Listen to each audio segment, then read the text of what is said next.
La clase pasada comenzamos con la idea de que queríamos derivar vectores, y no solo vectores, sino tensores en general, y para eso tuvimos que enfrentar una cuestión. La cuestión era que si yo pienso la derivada de un vector como un cociente incremental entre la diferencia de dos vectores, dividido por una diferencia de parámetros,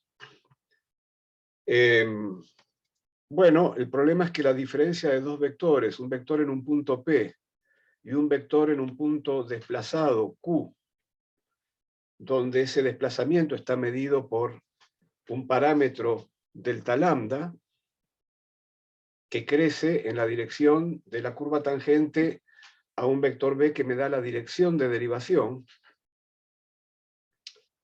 Bueno, el problema es que yo no puedo restar dos vectores en espacios tangentes diferentes, en P y en Q.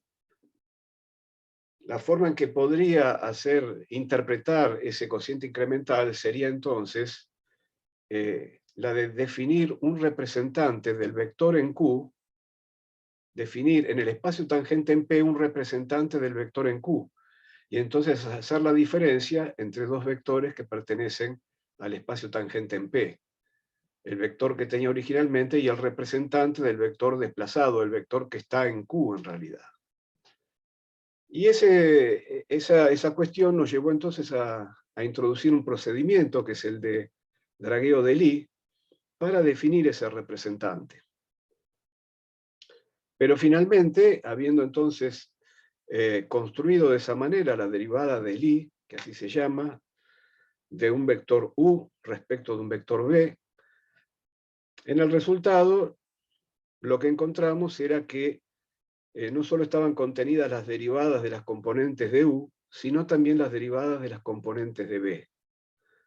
Con lo cual, la derivada de Lie no era una genuina derivada direccional de U en la dirección de B, en el sentido de que B estaba ahí no solo para darnos la dirección de derivación, sino que sus propias derivadas, que las propias derivadas de las componentes de B, entraban en el resultado. Y nos dimos cuenta que tenían que entrar las propias derivadas de las componentes de B, porque por sí solas las derivadas parciales de las componentes de U no tienen comportamiento tensorial ante cambio general de coordenadas. No transforman como componentes de un tensor, de un vector, etc. Entonces, esas derivadas del vector B, del otro vector, el que tenía que estar para darnos la dirección de derivación, ahora también jugaban un papel adicional, que el hecho de que aparecieran las derivadas de las componentes de ese vector B permitían compensar el mal comportamiento de las derivadas del vector U para terminar de dar, entre ambas, un objeto que sí se comportaba en forma geométrica, que es el objeto que llamamos la derivada de Lie de U respecto de B, y que da por resultado un vector. Pero bueno, si nosotros queremos construir una genuina derivada direccional de U respecto de B, en el sentido de que B solo esté para darnos la dirección de derivación y que de ningún modo aparezcan derivadas de B en el resultado, bueno, tendremos que tomar algún otro camino, tendremos que definir el representante de alguna otra manera para evitar que aparezcan las derivadas de B. Y así entonces tendremos una genuina derivada direccional, que es lo que pretendemos hacer en la clase de hoy, definiendo lo que se va a llamar la derivada covariante. La derivada covariante es una herramienta esencial en relatividad general, porque nos va a conducir a la noción de curvatura, que veremos en la clase que viene, y que, como todos sabemos, la curvatura va a ser el objeto geométrico esencial en la concepción de la gravedad, ya no como una fuerza, sino como un efecto geométrico. Bien. Muy bien, esto es lo que acabamos de decir. Entonces, de lo que se trata es de inventar el representante del vector que está en el punto desplazado Q, representarlo por un vector en P. Esto es, queremos derivar u a lo largo de b, por lo tanto, recorriendo la línea de b, perdón, que pasa por p, nos vamos a un punto desplazado. Este es el vector en el punto desplazado, es lo que teníamos en el cociente incremental la clase pasada. Pero ahora lo queremos representar no por el Lie dragueado, sino por otro objeto que no nos lleve entonces al problema de que aparezcan las derivadas de b. A ese otro objeto, en principio, lo vamos a indicar así. El representante de este vector en el punto desplazado en una cantidad delta lambda, lo vamos a escribir como u sub delta lambda, en P, porque es el representante en P, y el símbolo que vamos a usar para indicar que se trata de un representante es este símbolo de paralelo. ¿Por qué? Porque en la geometría euclidiana, que es la geometría en donde nosotros sabemos trabajar, que es la geometría de la mecánica clásica en particular, nunca encontramos ninguna dificultad para derivar vectores. Esto nunca se planteó. Y es porque la geometría euclidiana es una geometría muy particular que posee una carta global cartesiana. Es la carta global en donde el tensor métrico es diagonal 1, 1, 1. Y teniendo entonces esa carta global cartesiana, el representante del vector que está en Q llevado a P es simplemente el vector transportado paralelo que se define como aquel vector cuyas componentes cartesianas en P son las mismas que en Q. Eso es el transporte paralelo de un vector. Entonces yo me llevo un vector paralelamente desde Q a P y en P lo resto con el vector original en P. Entonces, como nosotros no tenemos una carta global cartesiana,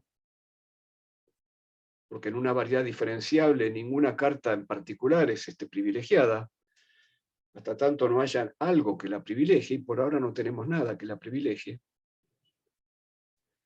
el procedimiento que vamos a inventar ahora para definir esta derivada covariante es equivalente al del transporte paralelo en la geometría euclidiana. Va a jugar ese rol. Y en particular va a tener que ser tal que cuando caigamos finalmente en una geometría euclidiana, si fuera el caso, entonces coincida con el transporte paralelo de la geometría euclidiana. Por eso vamos a usar acá este simbolito de paralelo para representar al vector, para llevar el vector que está en Q hasta el punto P, donde podremos hacer la resta. Bueno, entonces, todo esto lo vamos a poder hacer al precio de introducir una estructura adicional en la variedad diferenciable. Esa estructura adicional no va a ser la métrica, pese a que recién hablamos del espacio euclidiano y de la forma particular que tiene la métrica en un espacio euclidiano cuando se usa la carta global cartesiana. La estructura que vamos a introducir no va a ser una métrica, sino que va a ser lo que se llama una conexión afín. De la métrica hablaremos más adelante. Por supuesto vamos a introducir la métrica en algún momento, pero lo que vamos a señalar en la clase de hoy es que lo que necesitamos no es una métrica, sino que lo que necesitamos es esta estructura que se llama conexión afín para definir lo que vamos a llamar el transporte paralelo de vectores. Entonces, bueno, acá tenemos el espacio tangente en P, y bueno, si estuviéramos en una geometría euclidiana, bueno, el espacio tangente en P se identifica con la propia variedad, en ese caso. Pero bueno, acá tenemos la línea del vector B, un desplazamiento delta lambda. El vector U que queremos derivar en P es este vector que está acá. En el punto desplazado, que sería el punto Q, que estaría acá, el vector U es este que está acá. Y a este vector U, si estuviéramos en la geometría euclidiana, simplemente lo desplazaríamos paralelamente hasta acá. El representante entonces sería el que resulte de hacer el transporte paralelo, manteniendo las componentes cartesianas sin cambio. Y acá haríamos la diferencia entre este vector U en P y el vector representante que está en rojo. La diferencia sería este vector que está acá y sería un vector en P. Sería una diferencia entre dos vectores en P, da un vector en P. Entonces, este es el procedimiento conocido que queremos ahora introducir de alguna manera en una geometría que todavía no tiene ningún transporte paralelo definido. No tiene noción de paralelismo. Así que si introducimos una cantidad que va a ser la conexión afín, que pueda llevarnos a una derivada covariante genuinamente direccional, entonces ese procedimiento, esa estructura va a ser equivalente a introducir un transporte paralelo. Entonces, bueno, el símbolo que vamos a usar para esta derivación covariante que vamos a introducir es el símbolo nabla. Como toda derivada, vamos a requerir que la operación sea lineal, es decir, que la derivación covariante a lo largo de B de una suma de vectores sea la suma de las derivadas, y que la derivación covariante de un vector multiplicado por una función se obtenga con la regla de Leibniz, haciendo la derivada de f a lo largo de b por u más f por la derivada de u a lo largo de b, entendiendo que la derivada de una función, la derivada direccional de una función,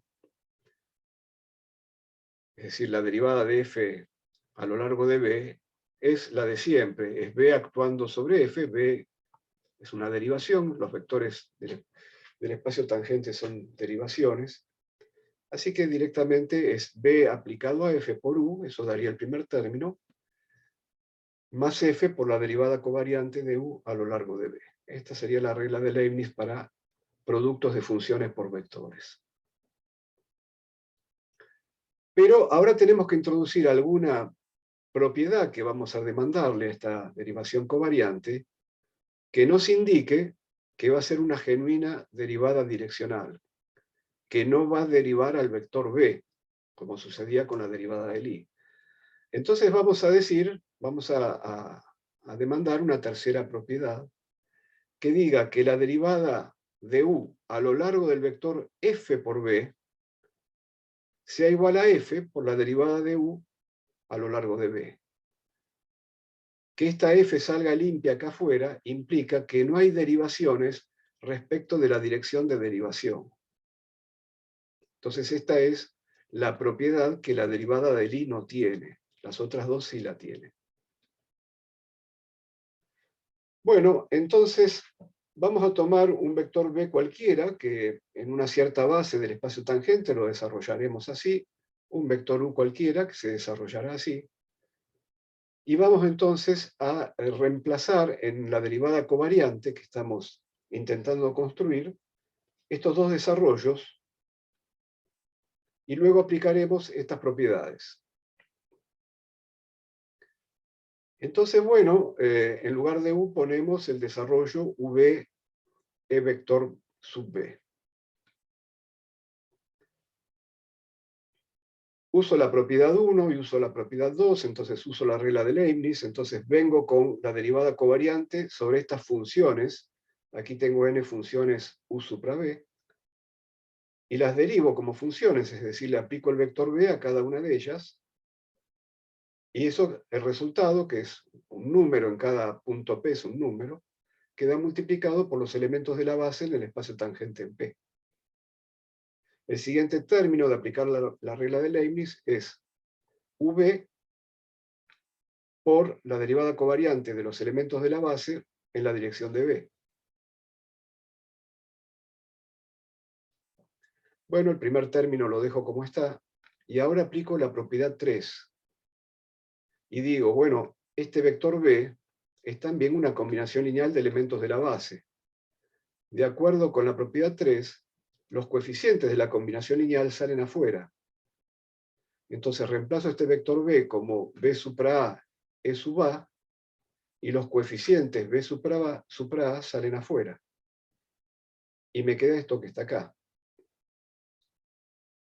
Bueno, ¿qué es lo que hice hasta acá? Lo que hice hasta acá es trasladar el problema de definir la derivada de un vector cualquiera u respecto de un vector cualquiera b, trasladarlo al problema de definir las derivadas de los elementos de la base respecto de elementos de la base.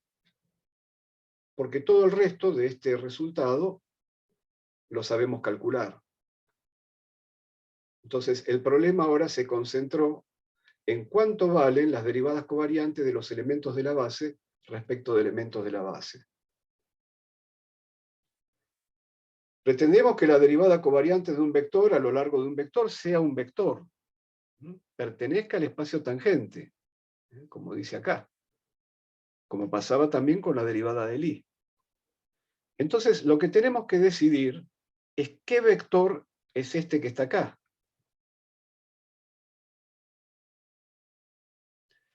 Siendo un vector, lo podemos descomponer en la misma base E sub A. Entonces, ese vector, que no sabemos quién es, será una combinación de elementos de la base. Claro, como el resultado de esta operación va a depender de cuánto vale A y cuánto vale B, es decir, va a depender de estas dos etiquetas, de cuál es el vector de la base que estoy derivando y en la dirección de cuál vector de la base estoy derivando, entonces los coeficientes de la combinación lineal, que es el resultado, dependerán también de B y de A. Y habrá acá un índice mudo, C, que es para sumar, para combinar los elementos de la base y así obtener el vector que corresponde a este resultado. Entonces, yo puedo decidir que la forma de introducir una derivación covariante de vectores, una genuina derivada direccional de vectores, es definir en la variedad esta estructura, este conjunto de coeficientes que me digan cómo derivar los elementos de la base. Este conjunto de coeficientes, donde cada índice corre desde 1 hasta n, por lo tanto son en principio n al cubo coeficientes, definen lo que llamamos la conexión afín en la variedad. Cada elección de estos coeficientes es una conexión afín diferente. Esta es la estructura que vamos a introducir, y de esta estructura, a partir de la clase que viene, a partir de esta estructura vamos a definir el concepto de curvatura, de tensor de curvatura. Fíjense la ubicación de los índices. Acá hay una cuestión que es una cuestión convencional de indicar en los índices de abajo el segundo índice, hacerlo corresponder el segundo índice al índice que me da la dirección de derivación. Otros autores usan la convención al revés. Entonces, bueno, cuando miremos un libro, habrá que ver qué convención usa. Los libros que solo usan con notación de índice y que se concentran exclusivamente en la relatividad general, bueno, sucede que en relatividad general estos símbolos gamma en una carta coordenada van a ser simétricos, enseguida vamos a decir por qué. Y entonces esa preocupación de cómo se colocan estos dos índices, bueno, se desvanece, porque mientras usemos cartas coordenadas, al menos, bases coordenadas, perdón, al menos eso no nos va a preocupar. Pero para bases anolomas aún nos tiene que preocupar, así que seamos conscientes de eso y, bueno, nos vamos a pegar en este curso a la convención donde el segundo índice indica la dirección de derivación. Entonces, bueno, estas n al cubo funciones son las componentes de un objeto geométrico que no es un tensor, enseguida vamos a ver que efectivamente este objeto no se transforma como un tensor. Y por eso no se llama tensor, se llama conexión.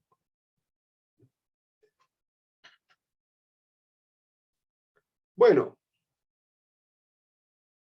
la razón por la que no va a ser un tensor ya está anunciada, digamos. Este primer término, como dijimos, que tiene derivadas parciales de las componentes del vector u, no tiene comportamiento tensorial por sí solo, porque acá cuando yo reemplace ante un cambio, por ejemplo, de carta, reemplace, si tuviera en base coordenada, reemplace UJ, digamos, por UJ', bueno, UJ' va a venir con las derivadas de las coordenadas nuevas respecto de las viejas, y entonces acá, al aplicarle el vector B, van a aparecer derivadas segundas de coordenadas viejas respecto de las nuevas, y eso no es tensorial, no es el comportamiento tensorial. Este segundo término, el que viene con la conexión, nos tiene que curar el mal comportamiento del primer término. Tiene que compensar el mal comportamiento del primer término. Si el primer término no es un tensor, el segundo término tampoco ha de serlo, para que el resultado sí lo sea, el resultado de sumar ambos. Así que no podemos esperar que este objeto geométrico, que se llama conexión, tenga un comportamiento tensorial. Cosa que vamos a verificar enseguida cuando hagamos la forma en que se transforma la conexión ante un cambio de base. Bueno, entonces, ahora que hemos definido la derivación covariante, introduciendo esta estructura nueva, que es la conexión, podemos preguntarnos a qué vamos a llamar el vector paralelo transportado. Y bueno, al orden más bajo, el vector paralelo transportado va a tener que relacionarse de esta manera con la derivada covariante que acabamos de definir. ¿Por qué? Porque si yo paso U en P restando al otro miembro y delta lambda dividiendo, en el límite para delta lambda tendiendo a 0, tengo el cociente incremental que me define siempre una derivación. Entonces, en ese cociente incremental, como dijimos, tenía que entrar el representante del vector en el punto desplazado, al cual lo habíamos indicado con esta forma de simbolizarlo. Y entonces tendríamos el representante menos el vector en P dividido delta lambda, en el límite delta lambda tendido a 0, eso me tiene que dar la derivada covariante. Nosotros hemos ido por el camino inverso, hemos definido la derivada covariante, y entonces una vez que hemos definido la derivada covariante, tenemos el representante, tenemos entonces la noción de transporte paralelo. Bueno, si el delta lambda no tendiera a 0, aquí podrían continuar otros términos. Así que bueno, en principio, esto podría ser un desarrollo en serie de Taylor que comience con este término que tiene la derivada covariante multiplicada por delta lambda. Bueno, diremos que un vector U se transporta paralelamente en la dirección de B si la derivada covariante de U en la dirección de B vale 0. También decimos que un vector U es Lie dragueado por B si la derivada de Lie del vector U respecto de B es 0. Ahora, volviendo a los espacios euclidianos, y para ver que en los espacios euclidianos hay también una conexión, solamente que como es trivial, no nos damos cuenta de que está ahí. Pero digamos, en una geometría euclidiana, supongamos que esto es un plano euclidiano, tengo acá los vectores de la base de coordenadas cartesianas, ¿no? Y entonces, si alguien me dice, bueno, ¿cómo se transporta paralelamente el vector de A de I? Y el vector de A de I se transporta así, me da este vector rojo que está acá, que coincide con el vector de A de I en el punto P. Entonces, luego de hacer el transporte paralelo, llego a P y tengo coincidencia. Si hago entonces la derivada acá, es decir, si hago el cociente incremental, la resta entre el representante paralelo transportado, que es el vector rojo, y el vector original en P me da 0. Entonces las derivadas covariantes de los vectores de la base cartesiana en la dirección de los vectores de la base cartesiana me dan 0. Quiere decir que si estas cosas me dan 0 cuando uso la base cartesiana, los elementos de la conexión afín en la base cartesiana de las geometrías euclidianas valen 0. Y como valen 0 no nos damos cuenta que están ahí. Sin embargo, si usáramos otras cartas distintas de las cartesianas, debido a que estos elementos de la conexión afín no se transforman tensorialmente, en otras cartas van a dar distinto de 0. Entonces nos vamos a dar cuenta que están ahí efectivamente esos elementos. Que el hecho de que den 0 en la carta cartesiana no significa que no haya una conexión afín en la geometría euclidiana. La hay porque tenemos una forma de transportar paralelamente vectores. Y si usáramos otra carta, distinta de la cartesiana, entonces las componentes de los vectores en esa otra carta, al transportarse paralelamente los vectores, pongamos las componentes en coordenadas esféricas, cambiarían. Lo cual estaría indicando que estos personajes, en otra carta, en la carta esférica en ese caso, serían distintos de 0, o algunos de ellos serían distintos de 0. Bueno, entonces, también la geometría euclidiana tiene una conexión afín. Eso es lo que queremos entonces destacar. Entonces, vamos a ver cómo se transforman estos objetos que forman parte de la conexión. Y en particular vamos a destacar lo siguiente. Una característica esencial de un tensor es que si un tensor se anula en una base, entonces se anula en cualquier base. Si se anula en una base, se anula cada una de las componentes del tensor en esa base. Entonces, recordemos cómo transforman las componentes de los tensores cuando cambiamos de base. Transforman multiplicándose y combinándose, es decir, contrayendo índices, con los elementos de la matriz lambda del cambio de base. Es una combinación lineal y homogénea de las componentes del tensor en la base vieja, la que me da las componentes del tensor en la base nueva. Pero si las componentes del tensor en la base vieja son 0, entonces en la base nueva también van a ser 0. Como venimos diciendo, la conexión no tiene carácter tensorial, y una forma de notarlo, por ejemplo, es esa. Ver que si la conexión es 0 en una base, no lo es en otra base. ¿Qué es lo que sucede, por ejemplo, en una geometría euclidiana, cuando pasamos de la base, de la base coordenada cartesiana a otra base? Bien, dicho esto, vamos a ver cómo hacemos ese cambio. Hemos definido la conexión a través de la derivación covariante de elementos de la base.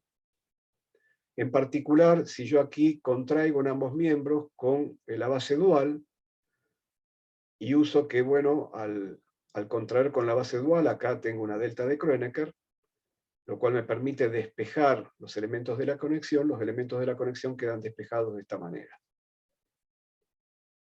Entonces queremos ver cómo cambia este personaje cuando los elementos de la base y de la base dual que están acá adentro cambian. Perdón, una Entonces, cosa. ¿sí? ¿Cómo es eso último? ¿Cómo despejó los coeficientes? Sí, digamos, esto que está acá es un vector, ¿no? Esto que está acá es un vector. Entonces, a este vector yo lo puedo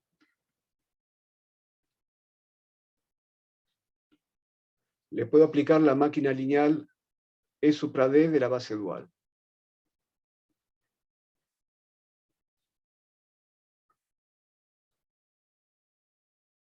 Perdón.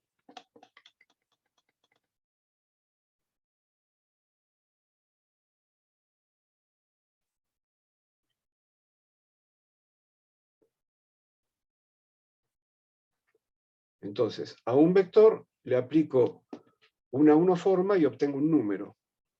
Ahora, como este vector que está acá es el que tenemos acá abajo, esto es igual a ser E supra D gamma C B A E C. ¿Bien? Bueno, a la máquina lineal no le interesa el número que está acá, no le interesan los gamas. Los gamas salen afuera. La máquina lineal va a buscar el vector. Y cuando encuentra el vector, se encuentra con EC. Y como estas bases son duales una de la otra, entonces obtengo la delta de Kronecker, delta dc, que hace que este C que está acá arriba se convierta en D.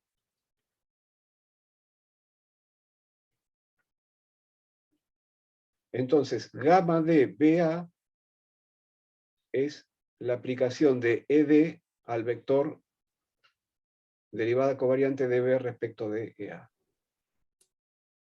Y lo único que dice acá es cambiar el índice D, llamarlo, renombrarlo como C. Entonces, gamma CAB es el resultado de aplicar la máquina lineal S a la derivada covariante. ¿Está bien? Sí, perfecto, gracias. Bueno.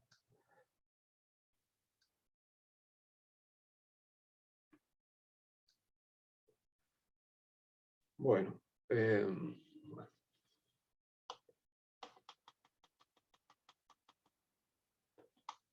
Bueno, entonces vamos acá abajo. Entonces digo, bueno, parto de esto que está acá y reescribo cada elemento de la base vieja en términos de la base nueva. Entonces para eso uso las lambda. Entonces E supra C es lambda C C', E supra C'. Hago lo mismo con EB acá abajo y con EA. Entonces recordemos que estos coeficientes, que en general son funciones, la derivada covariante no los va a derivar, van a salir afuera. Y entonces aquí salieron afuera. Estos coeficientes también salen afuera porque el espacio cotangente es lineal, es decir, la forma en que cada una forma actúa sobre... Es decir, si yo tengo una combinación lineal de unas formas actuando sobre un vector, es lo mismo que combinar linealmente los resultados de cada una forma actuando sobre ese vector. Entonces, estos coeficientes salen afuera. Bueno, acá tengo que hacer la derivada de un producto de funciones por vectores. Aplico la regla de Leibniz para esa derivación. Entonces tengo, este personaje que está acá quedó ahí. Está escrito acá en verde. Y ahora derivo acá adentro. Entonces, derivo lambda a lo largo de EB', está acá. Y dejo EA' sin derivar. Y en otro término, dejo lambda A' sin derivar y derivo EA' respecto de EB'. Está acá. Ahora fíjense lo que voy a hacer. Voy a juntar de vuelta este lambda B' con EB' para volver a formar el vector EB. Entonces tengo EB, me permite escribir esto de una forma un poquito más simple. Tengo que todo esto es el vector EB derivando a lambda' A por EA'. Por otra parte, en el segundo término, este lambda B' no lo junto con nada. Lo dejo acá como está.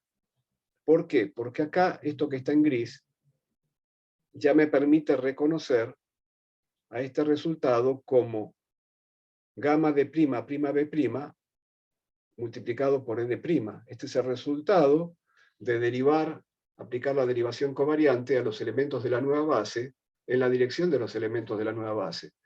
Eso me da entonces la conexión en la nueva base. Entonces, hice este reemplazo de esta expresión en gris, la reemplacé por esta expresión en gris. Bueno, muy bien, entonces aquí ya estoy empezando a ver la relación entre los elementos de la conexión en la base vieja y los elementos de la conexión en la base nueva.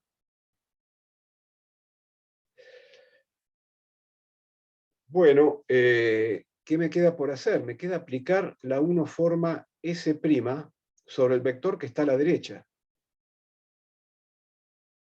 Entonces, ¿qué va a hacer S'? Va a buscar el vector a la derecha. Y el vector en el primer término lo encuentra acá, porque esto, una vez que yo derivo lambda, obtengo un número en cada punto de la variedad, o de un entorno.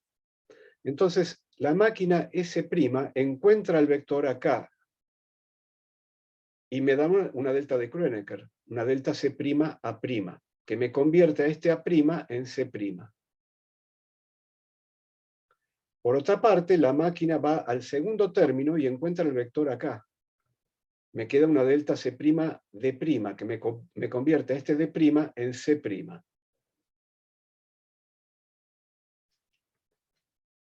Bueno, entonces tengo que el resultado es que la gama, los gamma en la vieja base son esta expresión que está acá. Este lambda CC' es el que quedó afuera de entrada, está acá, y bueno, después quedan estas cosas.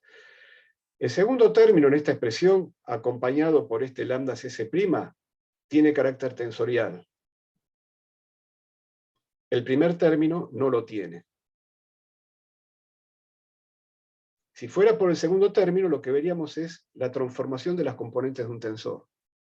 Pero como dijimos, tiene que haber algo que no sea tensorial para compensar el primer término de la derivada covariante, que en sí mismo no es tensorial. ¿Cómo quedaría esto si usáramos una base coordenada, que sería la situación más frecuente? En ese caso, la matriz lambda sería la matriz de las derivadas de las coordenadas nuevas, en este caso porque A' está arriba, respecto de las coordenadas viejas. Así que llamemos a ABC, llamémoslo IJK. Entonces esto que está acá se traduciría como la derivada de xy' respecto de xy, la derivada de xj' respecto de xj, y aquí me quedaría gamma, k' y j'. ¿Y qué sería esto que está acá? Lo que está en el paréntesis sería la derivada de xk' respecto de xy. ¿Y qué sería esto? Y sería el elemento de la base coordenada que corresponde al índice B, que ahora lo hemos convertido en J. Sería la derivada respecto de xj. Entonces quedaría la derivada segunda de xk' respecto de xy respecto de xj. Y lo que está acá afuera sería la derivada de xk respecto de xk'. Sería la matriz inversa la que está acá afuera, por la forma en que tiene ubicados los índices. Bueno, en general, cuando hablamos de los elementos de la conexión, de las componentes de la conexión en una base coordenada, decimos que se trata de los símbolos de Christoffel. Esta palabra, esta denominación la usamos para las componentes de la conexión en una base coordenada, y lo que tenemos aquí recuadrado es de qué forma se transforman los símbolos de Christoffel. Fíjense que el término no tensorial de los símbolos de Christoffel es simétrico en IJ. Quiere decir que si trabajamos en base coordenada,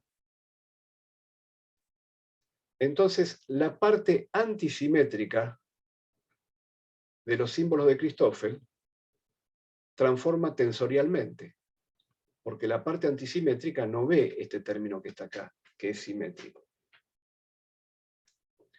Esto que decimos para los símbolos de Christoffel no vale decirlo para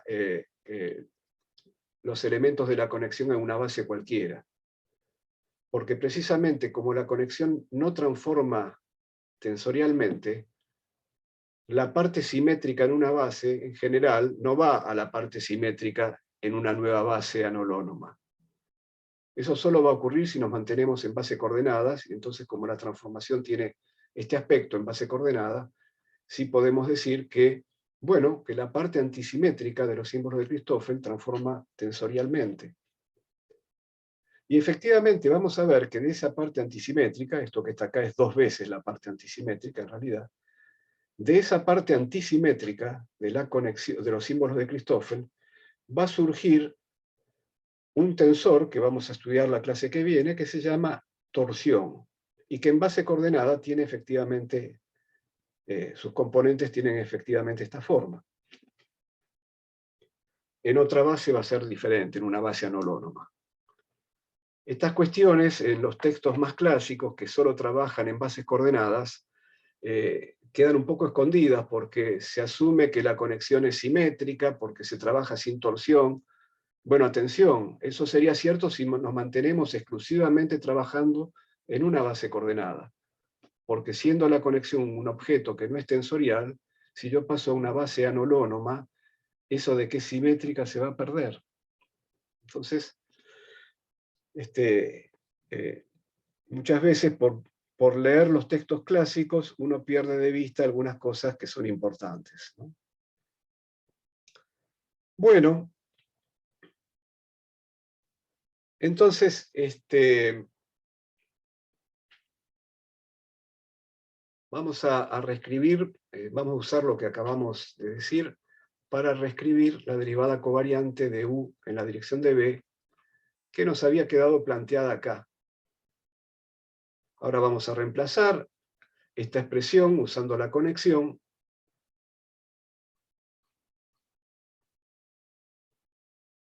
para llegar a este resultado, acá. Acá reemplazamos por la conexión, multiplicado por la base. En este primer término todavía podemos, bueno, primero el índice B es mudo, lo cambio por C. Y después el vector B lo desarrollo en la base, como BA, B supra A, E sub A, y le aplico E sub A a las componentes UC del vector U. Y eso lo reemplazo acá. ¿Por qué? Porque quiero sacar de factor común BA. BA está acá en el segundo término y va a estar también acá en el primer término después de este reemplazo. Va a salir de factor común. A B lo llamé C, aprovechando que era mudo, porque hay también un E sub C acá, y de esa forma voy a sacar E sub C de factor común. Por eso aparece acá. Y entonces, lo que vemos acá es que la derivada covariante de U en la dirección de B es un vector, porque efectivamente es una combinación lineal de los vectores de la base. Y vemos además que las componentes de ese vector, es decir, los coeficientes de esa combinación lineal, tienen la forma de la contracción de las componentes del vector B que me dan la dirección de derivación con un objeto que lo tenemos que ver como las componentes de un tensor de tipo 1, 1. Como este objeto tiene que ser vectorial, entonces, teniendo esto a la vista, este objeto que está dentro del paréntesis no puede ser sino las componentes de un tensor de tipo 1, 1, 1, que contraídas con las componentes de un vector, me dan entonces las componentes de un vector. Porque si todo esto es la componente de un vector, y esto también lo es, entonces lo que está en el paréntesis tienen que ser las componentes de un tensor de tipo 1, 1. Esto es, las componentes de la derivada covariante a lo largo de B son la contracción de B con las componentes de un cierto tensor. B está exclusivamente para proyectarnos ese tensor en la dirección de B. B está exclusivamente para darnos la dirección de derivación. Entonces, al tensor cuyas componentes son las que están acá en el paréntesis, lo podemos llamar derivada covariante de U a secas. A secas quiere decir no en la dirección D, ya no es en la dirección D. Si lo quiero en la dirección de B, entonces no me queda más que proyectar a ese tensor, derivada covariante de U a secas, en la dirección de B, esto es contraerlo con B. Esto quiere decir entonces que este nuevo objeto que llamo derivada covariante de U a secas es un tensor de tipo 1, 1, cuyas componentes, el tensor está definido a partir de lo que vemos acá, así que este tensor se define de esta manera. Es el tensor cuyas componentes son estas que están acá. Si estuviéramos trabajando en una base coordenada, entonces las componentes de una base coordenada, tomo base coordenada acá, entonces esto va a ser una derivada respecto de xj, estoy tomando a A, lo estoy llamando j, y a C lo estoy llamando i. Entonces me queda la derivada de UI, de U supra I, respecto de xj. Y esta gama me queda la gama IJ acá en segundo lugar, porque es el índice de derivación, y a B lo llamo K, para contraerlo con UK. La notación más breve para todo esto es evitar escribir toda la derivación parcial y directamente poner un coma J, como sabemos, para indicar la derivada parcial respecto de XJ. Y entonces a esta combinación de dos términos, que corresponden a las componentes de este tensor, lo indico con punto y coma J. La derivación covariante, entonces, en esta notación de índices, se indica con punto y coma J.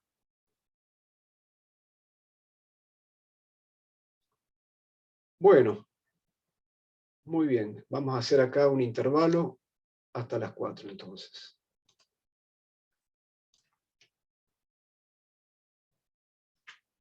Entonces, ahora queremos derivar covariantemente no solo a los vectores, sino a tensores de cualquier tipo. Ya sabemos derivar, además de los vectores, a las ceroformas, porque hemos asumido que en el caso de una ceroforma, es decir, de una función, ya lo hemos usado esto.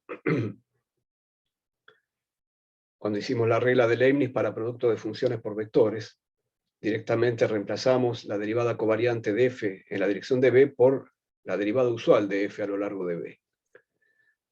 Que también es la contracción, recordemos, de la 1 forma diferencial f con el vector b. Y por lo que acabamos de decir, y estábamos revisando en el intervalo, bueno, si la derivada covariante de la ceroforma f en la dirección de b se puede pensar como la contracción de b con la máquina lineal diferencial f, entonces esta máquina lineal es la derivada covariante de f a secas. Entonces la derivada covariante de f a secas es esto que está acá. Es la máquina que espera el vector b que me da la dirección de derivación para darme finalmente el resultado de la derivada de f a lo largo de b. Entonces, ya sabemos derivar, ya tenemos la derivada seca derivada covariante a secas de vectores y de ceroformas. Para extenderlo a unoformas, nos vamos a valer de la regla de Leibniz. En particular, bueno, esté o no la dirección de derivación, no importa. Lo que importa es que vamos a usar la regla de Leibniz. Así que si yo tengo el producto tensorial, bueno, la derivada covariante no solo va a cumplir la regla de Leibniz ante el producto de funciones por vectores, sino va a cumplir la regla de Leibniz ante el producto tensorial de objetos tensoriables. Así que eso es lo que va a entrar en juego acá. Pero por ahora, como solo sabemos derivar vectores de todos los posibles objetos tensoriales y ceroformas, lo que voy a hacer es usar esta expresión general para el caso en que, bueno, que A sea una unoforma y B sea un vector. Enseguida vamos a hacer eso. Como tercera propiedad vamos a pedir que la derivada covariante conmute con contracciones. Esto es que la derivada covariante de una contracción de una unoforma con un vector, esto es de una ceroforma, esto ya sabemos calcularlo, sea igual a la derivada covariante de la unoforma contraída con U más la unoforma contraída con la derivada covariante de U respecto de B, que es un vector. Y en particular, para la contracción entre elementos de las bases del tangente y del cotangente, contracción que da la delta de Kronecker, por cierto, entonces si yo derivo covariantemente a ambos lados, lo que voy a obtener es que de este lado me da 0, y si uso entonces esto que viene de acá, es lo mismo que hacer esto y contraer después, ¿no? Es decir, si yo tengo esta relación para el producto tensorial de un vector y una unoforma, y contraigo, lo que estoy diciendo es que contraer antes o después es lo mismo, ¿no? Bueno, entonces, derivar covariantemente unos y ceros me da 0. Y si entro del otro lado, entonces, bueno, distribuyo la derivación covariante con la regla de Leibniz, me queda en el primer término en un caso, en el primer término me queda asociada al primer factor, y en el segundo término me queda asociada al segundo factor. ¿Para qué hago todo esto? Porque de todo lo que está en esta línea, Lo que yo desconozco es cómo derivar unoformas, es lo que quiero averiguar. Lo que sí conozco, lo que ya conozco, es cómo derivar vectores. Esto que está acá es precisamente lo que me llevó a la definición de la conexión afín. Entonces, vía estas dos propiedades que están enunciadas acá, lo que pretendo es aplicar esas propiedades, que es lo que estamos haciendo, para despejar cuánto vale la derivada covariante de las unoformas. Y en particular, cuando derivo las unoformas de la base dual, lo que me sale despejando de acá, fíjense que esta máquina va a buscar al vector, lo encuentra acá, y eso me da la delta de Kronecker CD.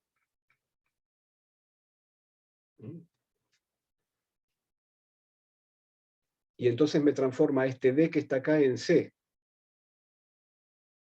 Y entonces esta gama que quedó aquí sumando la paso restando al otro lado y me queda esto. Y entonces de acá, bueno, no es difícil darse cuenta que para que esto valga, tiene que valer esto que está acá. Si no, puedo reconstruir, puedo volver para atrás, aplicando esta máquina lineal al vector EA. Entonces, bueno, si lo aplico de este lado, todo lo que ya sabemos. Este A, ojo que es mudo. Quiere decir esto que la derivada covariante de una unoforma en la dirección de un vector es una unoforma. Y si sé derivar covariantemente la base dual del cotangente, voy a poder derivar covariantemente cualquier unoforma que viva en el espacio cotangente. Fíjense que entonces la expresión que queda es muy parecida a la que teníamos para la derivación covariante de vectores. Por ejemplo, el segundo índice tiene que ver con el índice de derivación. La única novedad es este signo que está acá. Y por supuesto que el índice mudo acá, el índice que se contrae, como se trata de una unoforma y tiene el índice, la etiqueta que nombra a cada una de las unoformas está arriba, entonces el índice que se contrae terminó siendo el de abajo. Y el índice que queda libre es el que corresponde a la unoforma que estoy derivando. Bueno, entonces, como decíamos, una vez que sé cómo derivar los vectores de la base, automáticamente repito todo el procedimiento que hice con los vectores para obtener ahora la derivada covariante a secas de una unoforma. La derivada covariante a secas de una unoforma es aquel tensor de tipo 0,2 cuyas componentes en base coordenada son las componentes que salen de las derivadas parciales, más el término de conexión que me compensa el mal comportamiento del primer término, y ese término de conexión tiene un menos. Y a todo esto se lo resume con esta notación del punto y coma. Y si quiero saber cómo es la derivada covariante en la dirección de B, bueno, no tengo más que contraer el tensor 0,2 con el vector B. Fíjense que lo que se contrae es el índice del vector B con el índice de la derivación. Es decir, me proyecta la derivación en la dirección del vector B. Por cierto, acá hay varios pasos en el medio y tendríamos que también tener en cuenta la posibilidad de obtener las componentes de este tensor, de este mismo tensor, pero no en la base coordenada, sino en una base anolonoma cualquiera, ¿no? Pero eso también es enteramente análogo a lo que ya dijimos para el caso de los vectores.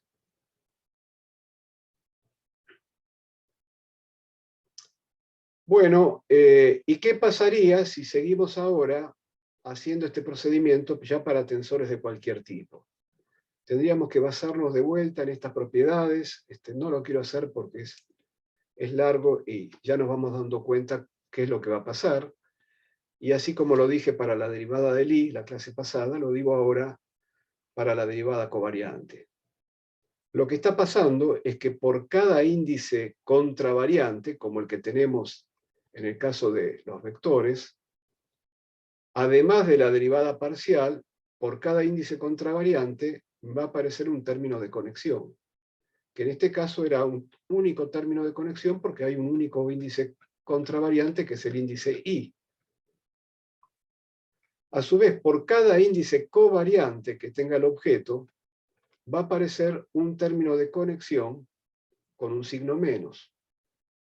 Entonces, si tengo un objeto, un tensor de tipo RS cualquiera, que me viene entonces con R índices contravariantes y S índices covariantes, ¿qué forma va a tener la derivada covariante a secas de ese tensor? Va a ser un tensor de tipo RS más 1, porque acá abajo hay un índice más. El primer término es el de la derivada común. Y después, por cada índice contravariante, y aquí estoy tomando el primero de ellos, el índice I, voy a tener un término de conexión con un signo más, en donde el índice I pasa a la conexión, el segundo índice de abajo en la conexión es, como siempre, el índice de derivación, y el primer índice de abajo es un índice mudo que se contrae con el primer índice de T. De aquí saqué el I y lo llevé para acá. Y lo que quedó acá es un índice mudo que se contrae con el índice que me sobra en la conexión. Y esto lo repito para todos los índices contravariantes. Y después, para cada índice covariante, y aquí estoy tomando nada más que el primero, K, entonces ese K pasa a la conexión, al primer lugar, porque el segundo lugar siempre es el de derivación. Y entonces, ¿qué me queda acá? Me queda un índice mudo que se contrae con el índice que le sobra a la conexión, que en este caso es el índice de arriba.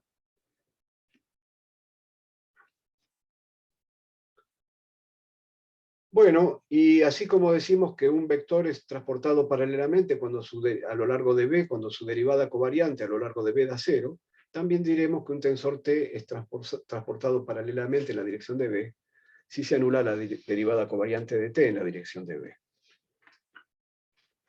Bueno, acá hay un ejercicio muy simple, que bueno, es casi evidente este tipo de resultados, pero bueno, si yo le tomo la derivada covariante a secas a un tensor y luego simetrizo sus índices, eso es lo mismo que o antisimetrizo, acá está el caso de antisimetrización, es lo mismo que simetrizarlo o antisimetrizarlo primero y después derivarlo covariantemente.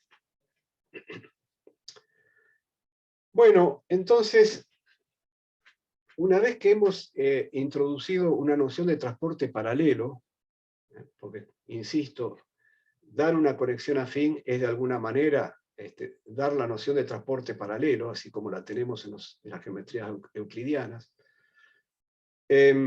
Podemos entonces hablar de curvas privilegiadas, que vamos a llamar autoparalelas, que son aquellas tales que el transporte paralelo de su vector tangente a lo largo de la curva resulta nuevamente en un vector tangente a la curva.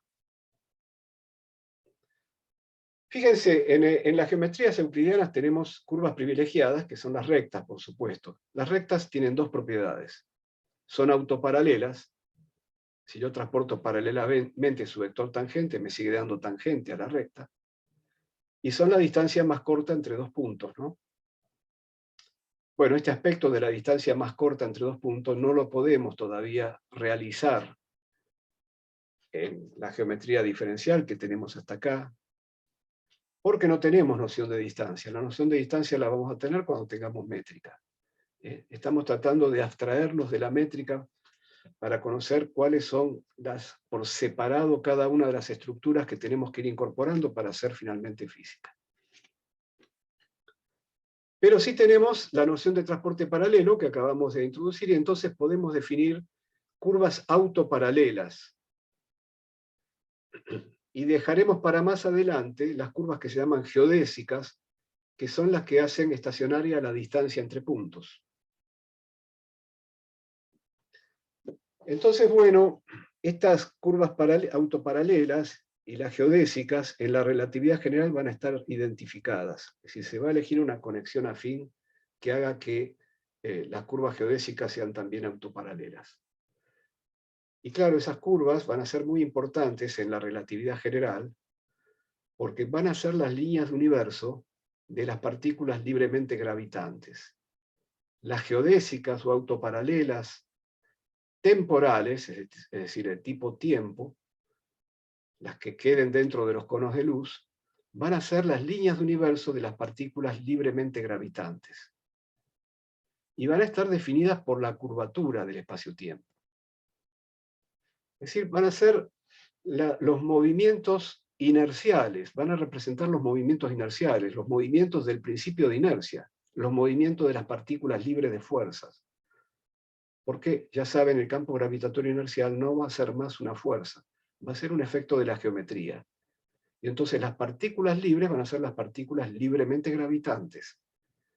¿Qué líneas de universos van a seguir? Las autoparalelas y geodésicas, ¿no? Que van a ser la misma cosa. Así que prestemos atención a este concepto, el de autoparalela.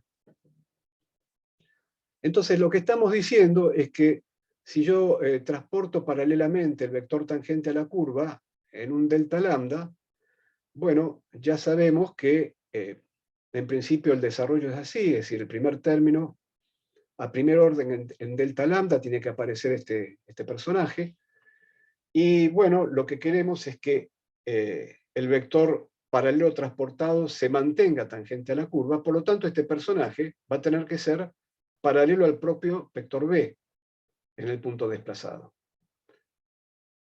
Es decir, las curvas autoparalelas tienen que cumplir con esta ecuación diferencial para alguna f, no importa cuál.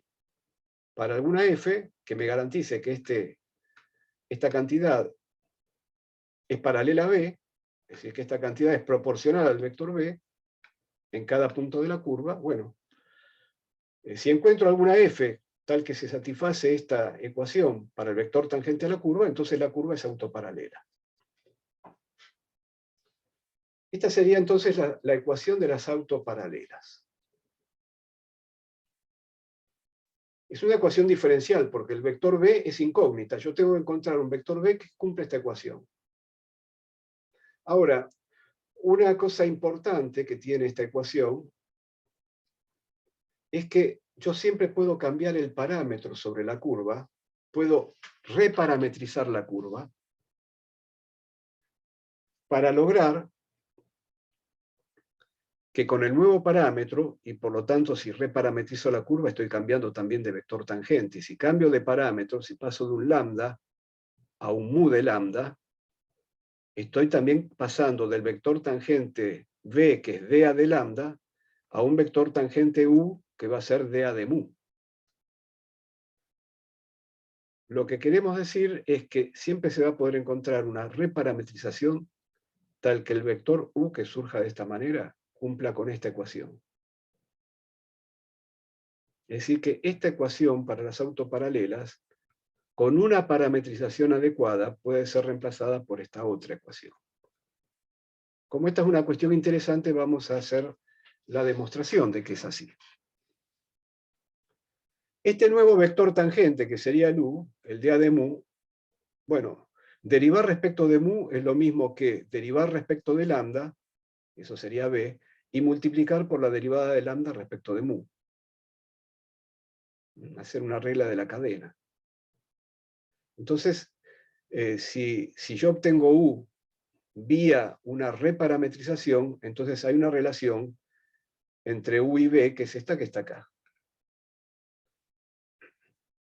Entonces, lo que me interesa ahora es mostrar que puedo encontrar una función mu de lambda tal que la ecuación de la autoparalela termine dando así. Entonces, bueno, vamos a ver qué pasa. Si el vector u es dA de lambda de mu por b, entonces la derivada de u respecto de u es la derivada de lambda de mu por b respecto de u. Y como ya sabemos, cuando tengo la derivada covariante de una función por un vector, tengo que operar de esta manera. Derivo la función a lo largo de u, multiplico por b, luego dejo la función sin derivar y derivo al vector.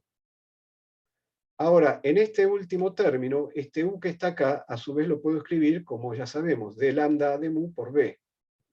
Y ya sabemos que la función sale afuera de la derivación. Entonces me queda un d lambda de mu al cuadrado, porque la misma función está acá. Por otra parte, en el primer término, el vector u es la derivación respecto de mu. Entonces tengo que derivar respecto de mu a la derivada de lambda respecto de mu. Me queda la derivada segunda de lambda respecto de mu 2 veces, multiplicada por b.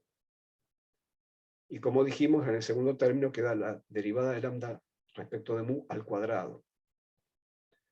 ¿Y qué me quedó acá? Una vez que saqué este factor de lambda de mu afuera, me quedó la derivada de b respecto de b. Eso era la función f multiplicado por b.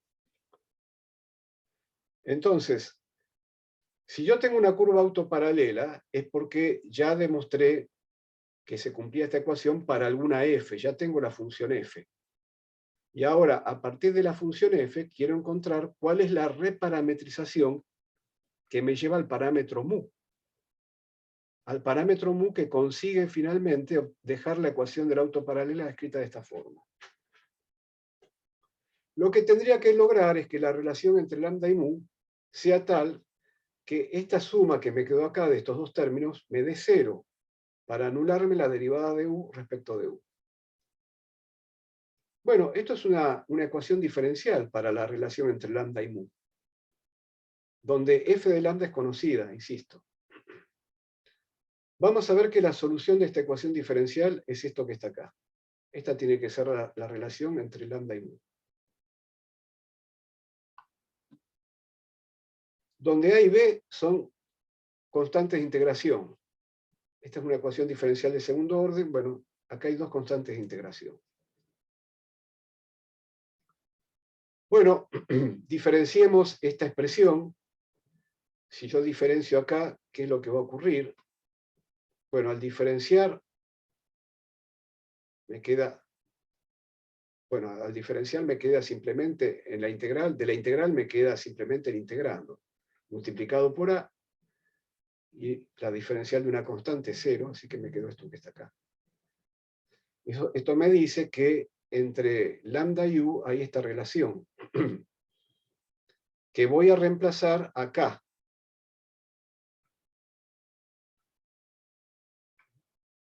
O que debería reemplazar acá, pero por ahora no lo reemplazo. Ahora, habiendo obtenido esta relación, me voy a calcular esto, me voy a calcular la derivada segunda de lambda respecto de mu, es decir, tengo que derivar una vez más respecto de mu. Para derivar una vez más respecto de mu, hago lo siguiente, derivo respecto de lambda y multiplico por la derivada de lambda respecto de mu. Y entonces tengo que derivar respecto de lambda esta expresión, que es esta que está acá.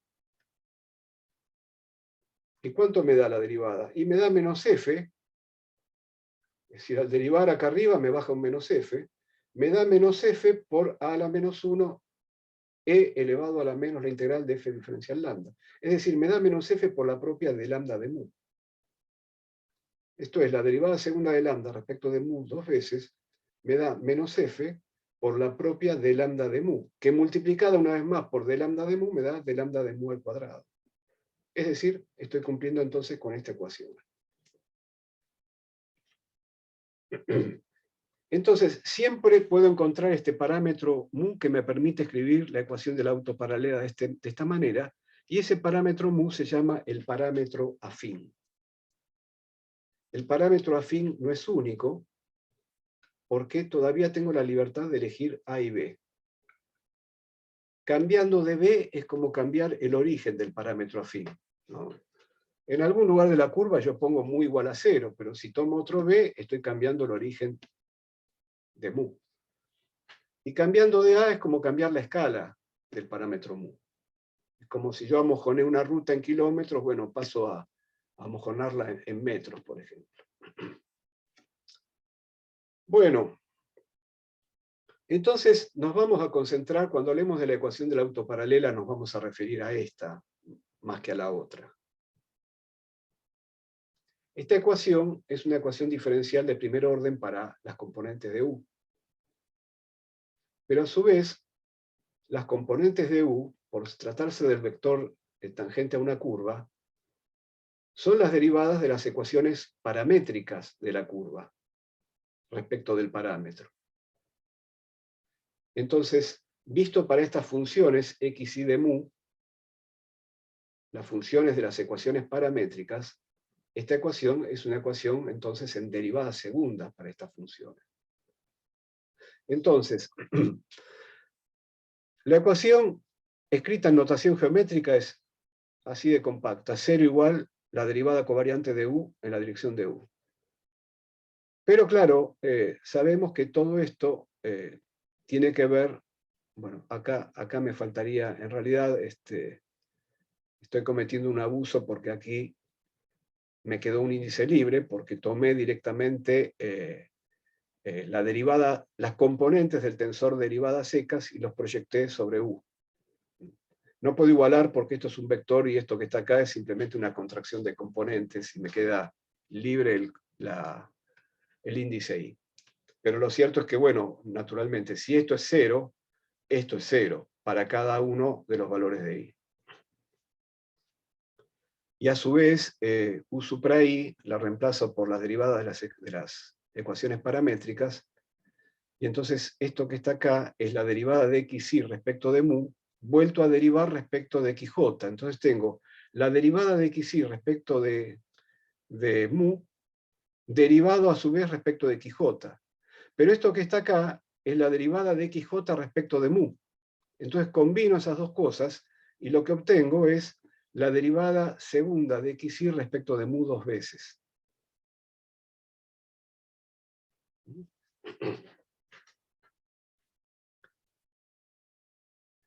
El segundo término, bueno, lo escribo tal como está, solamente que reemplazo las componentes de U en función de estas derivadas. Entonces me queda U supra K, que es la derivada de xk respecto de mu, y un U supra J que entró acá, y es la derivada de xj respecto de mu.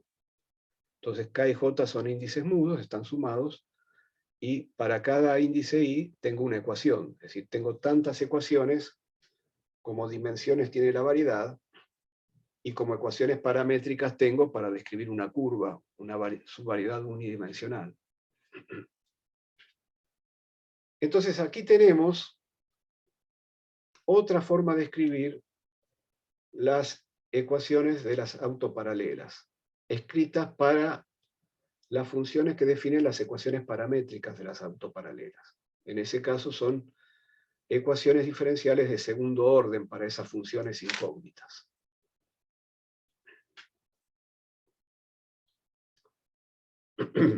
Bueno, vamos a ir a este último tema, que es el siguiente.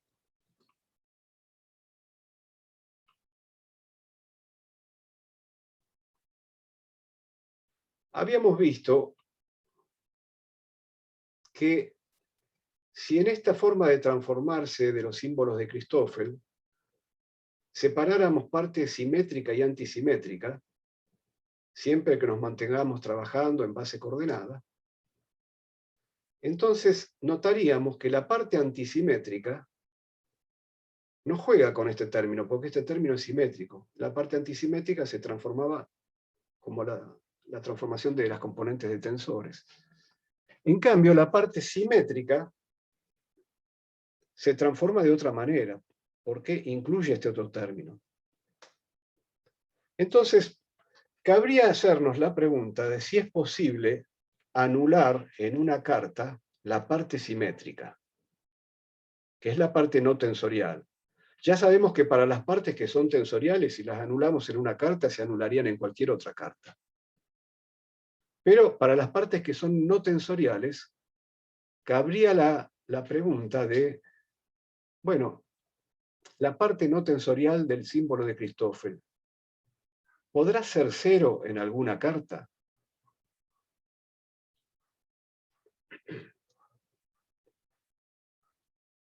La respuesta es que localmente siempre se puede encontrar una carta donde la parte simétrica del símbolo de Christoffel se anule, pero que se anule en el origen de la carta nada más, es una anulación local. Y esto es importante porque esto va a tener que ver más adelante con la anulación local del campo gravitatorio inercial de la que hablamos en el principio de equivalencia. Entonces, prestemos atención también a esto, no tanto a la demostración en sí, que puede tener alguna complicación, pero sí al concepto de que en este objeto, la conexión, hay una parte, que es su parte simétrica, que se puede anular localmente. La clase que viene vamos a unir este objeto con el concepto de curvatura. Entonces, todo esto empieza a jugar un papel decisivo a la hora de hacer una teoría geométrica del campo gravitatorio inercial. Son elementos que tenemos que tener guardados en la memoria a la hora de construir la teoría, porque van a ser parte de nuestra caja de herramientas. Entonces vamos a ver que efectivamente es posible anular la parte simétrica de la conexión localmente. Para lo cual vamos a construir en la vecindad de un punto P una carta que realice esa propiedad. No va a ser la única carta. Esta es una construcción de lo que se llaman las coordenadas normales de Riemann en el punto P. Una vez que encontramos una carta, después va a haber, y eso va a quedar como ejercicio, va a haber todavía la posibilidad de hacer transformaciones en la vecindad del punto P que todavía mantengan la anulación de la parte simétrica de la conexión en P.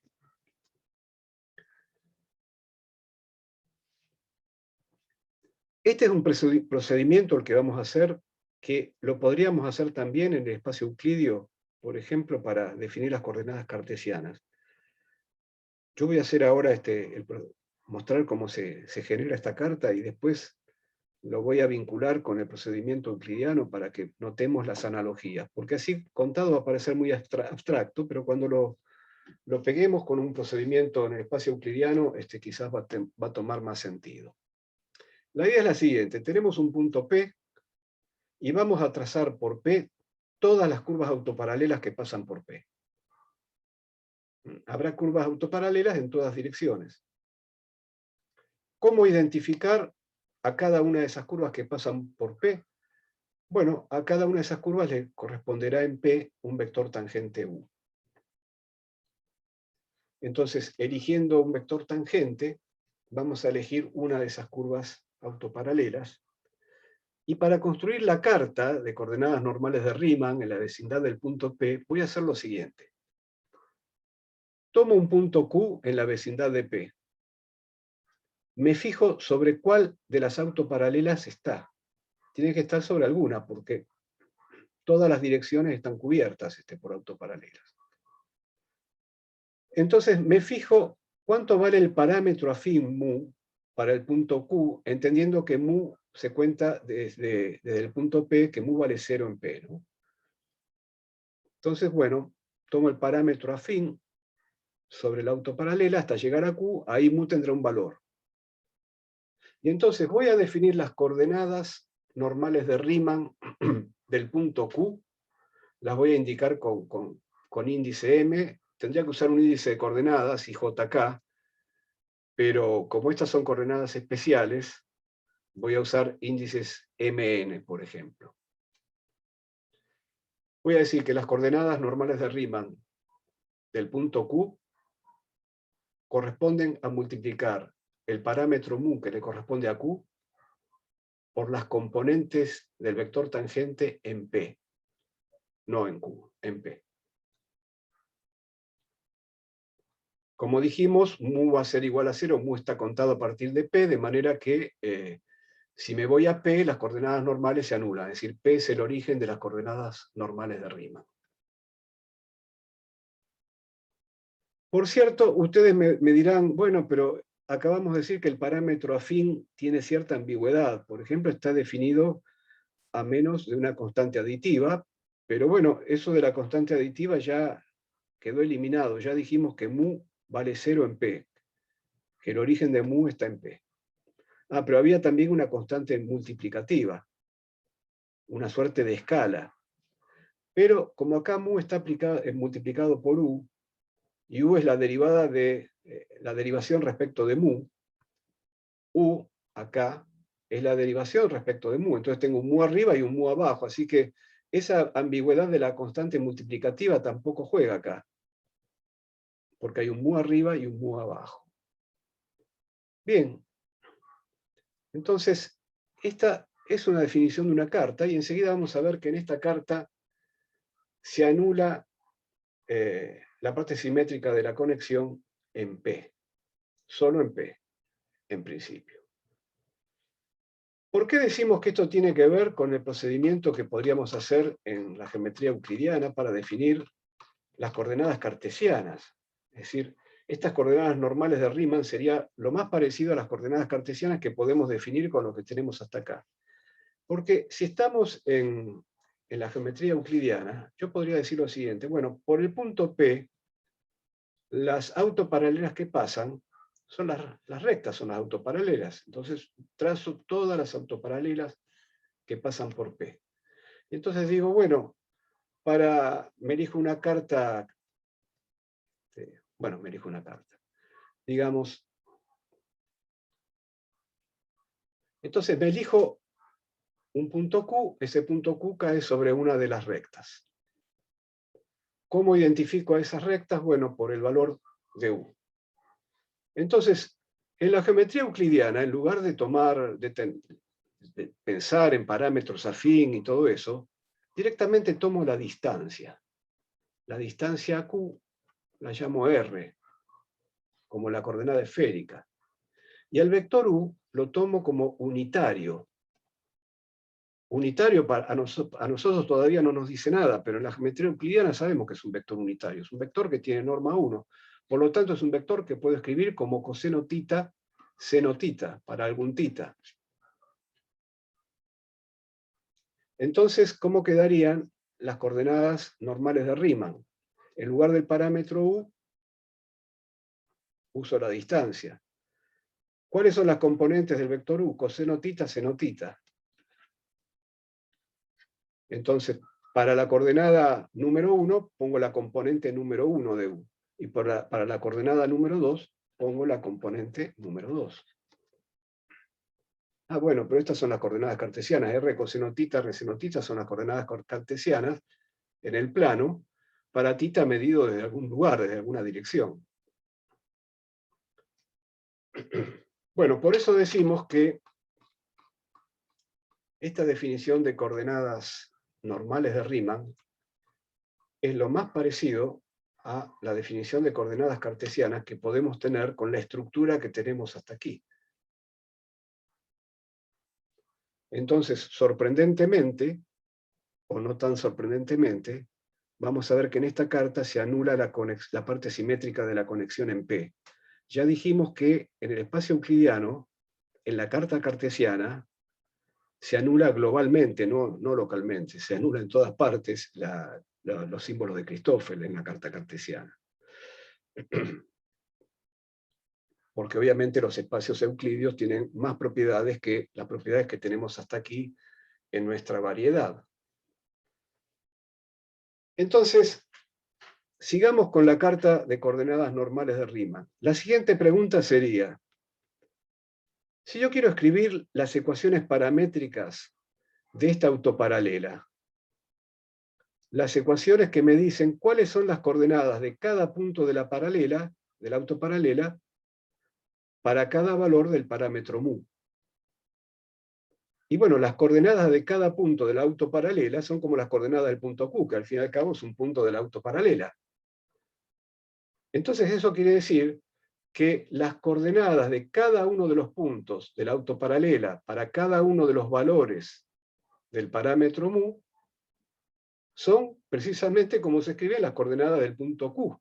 Es decir, si para Q pusimos acá el mu de Q, para cualquier otro punto de la autoparalela pondremos el mu que corresponda. Y a este personaje que está acá no lo movemos, porque estas son las componentes de U en P, no en Q. Quiere decir que las ecuaciones paramétricas de la autoparalela que pasa por Q, escritas en coordenadas normales de Riemann, son ecuaciones lineales en el parámetro. Si le tomo la derivada segunda a las ecuaciones paramétricas, lo que sería una especie de aceleración, la derivada segunda me da 0, es decir, estas líneas son como rectas, a pesar de que todavía el concepto de recta no lo tenemos.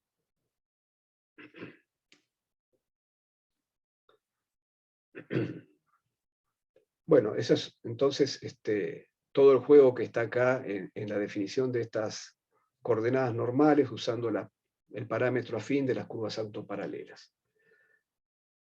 En particular,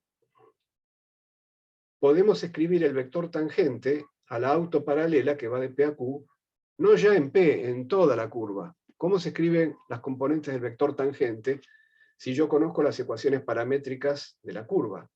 Tomo las derivadas de las ecuaciones paramétricas respecto del parámetro. Esas son las componentes del vector tangente a una curva en general.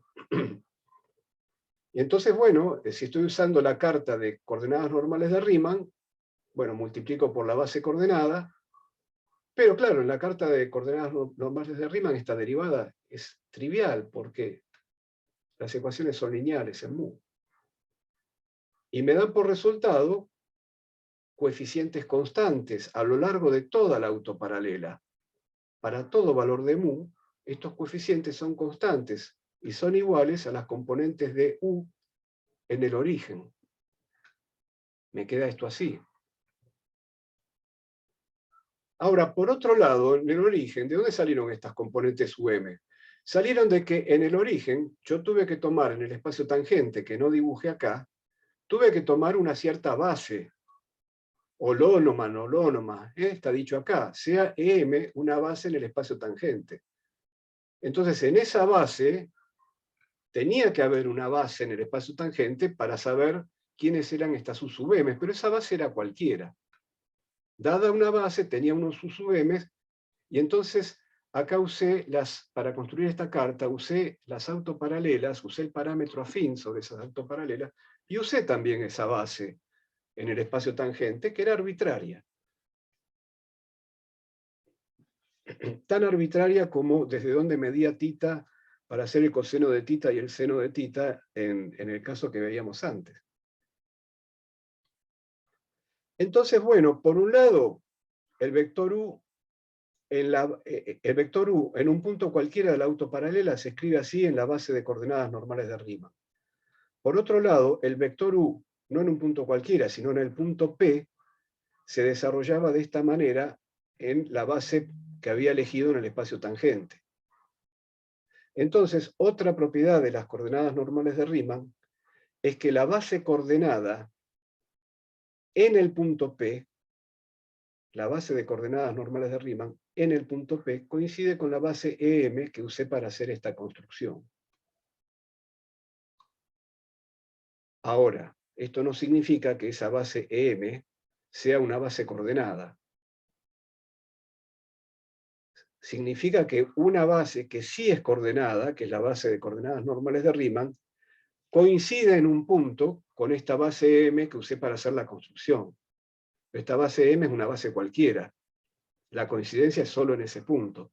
Recuerden que para establecer si una base es coordenada o no, no basta con conocerla en un punto. Yo a la base EM la conozco solamente en el punto P.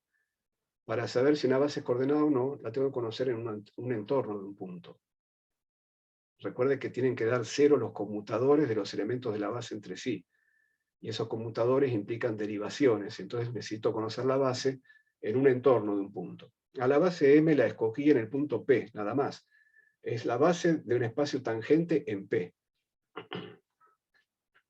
Así que esta coincidencia de bases es solamente para el punto P. Y entonces nada dice de si la base EM es coordenada o no. La que sí es coordenada es esta, porque emergió de la construcción de esta carta de coordenadas normales de Riemann. Bueno, entonces vayamos a la cuestión que sí nos interesa, que es la cuestión de si podemos anular o no la parte simétrica de los símbolos de Christoffel en esta base coordenada. Ya dijimos que el hecho de que las ecuaciones paramétricas sean lineales en esta carta va a implicar entonces que en las ecuaciones de las autoparalelas este primer término de derivada segunda se anula. Y entonces lo que queda para las ecuaciones de las autoparalelas en la carta de coordenadas normales de Riemann es simplemente esto que está acá, donde cada uno está su sub m. ¿De dónde salieron? Salieron de que en este segundo término tengo que derivar las ecuaciones paramétricas respecto de mu. Pero eso me deja cantidades constantes. ¿Que quiénes son? Son estas componentes del vector u en P. Cuando derivo xm respecto de mu, me quedan estos coeficientes constantes. Y entonces las ecuaciones, en cualquier punto Q, me quedan así. Me quedan con los símbolos de Christoffel evaluados en Q, multiplicados por constantes, que son las componentes de U en P. Más aún, como este símbolo de Christoffel está contraído con esta cantidad que es simétrica en NP, entonces la contracción de una cantidad simétrica con una cantidad que en general no lo es, me deja solamente, como términos sobrevivientes, los términos de la parte simétrica de esa cantidad, que en este caso es la conexión. Quiere decir que esta ecuación que está acá no es ni más ni menos que esto. También lo era acá arriba. Acá arriba esta cantidad, esto era una carta general, pero esta cantidad también es simétrica en KJ, de manera que aquí también solo sobrevive la parte simétrica de los símbolos de Christoffel. En las ecuaciones de las autoparalelas solo sobrevive la parte simétrica de los símbolos de Christoffel. En general. Y en particular, en nuestro caso, queda esto así. Pero lo interesante es que acá quedan estas constantes, que provienen de las componentes de U en P. Ahora, esta ecuación vale en cualquier punto de la autoparalela que pasa por Q. Pero para cada Q en el entorno de P, habrá una autoparalela. Es decir, si yo me salgo ahora de esta única autoparalela que estaba considerando, lo mismo podría decir para un punto Q tomado sobre cualquiera de las otras autoparalelas que pasan por P.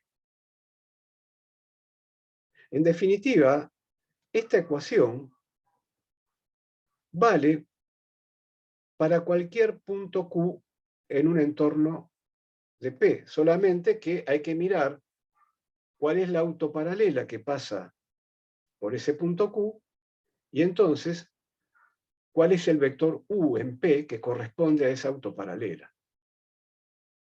¿Bien? Bueno, todo eso está perfecto.